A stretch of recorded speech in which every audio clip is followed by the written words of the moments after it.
बिस्मिल्लाहिर्रहमानिर्रहीम। अस्सलाम वालेकुम। कैसे हैं आप सब लोग? उम्मीद करती हूँ कि सब लोग खैरियत से होंगे।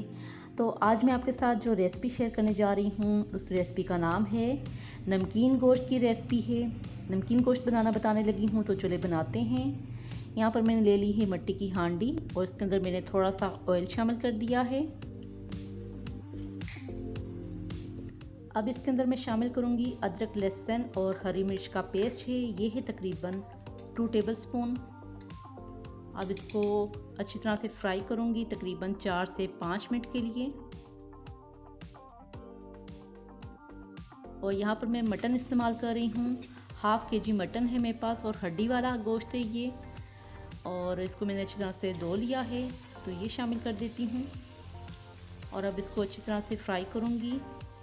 बहुत ही सिंपल और आसान रेसिपी है ये। और इसके अंदर कोई ज़्यादा मसाले शामिल नहीं होंगे, ना तो इसके अंदर प्याज, ना टमाटर और ना रेड चिली पाउडर शामिल होगा।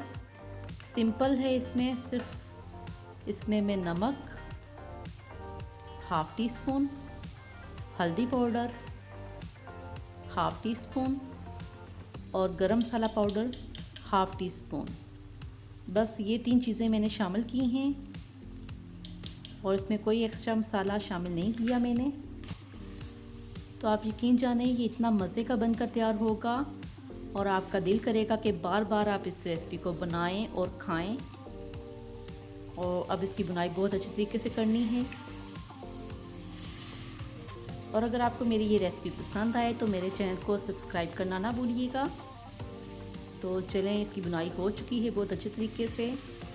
तो अब मैं इसके अंदर पानी शामिल करूँगी तकरीबन 1 गिलास।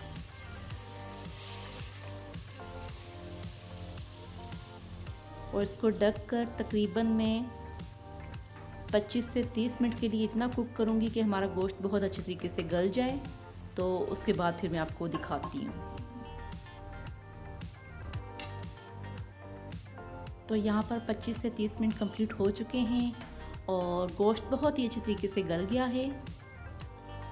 और अब मैं इसके अंदर यहाँ पर मेरे पास 3 अदद हरी मिर्चें हैं, ये शामिल कर देती हूँ। और 1 से 2 मिनट के लिए इसको पकाऊंगी।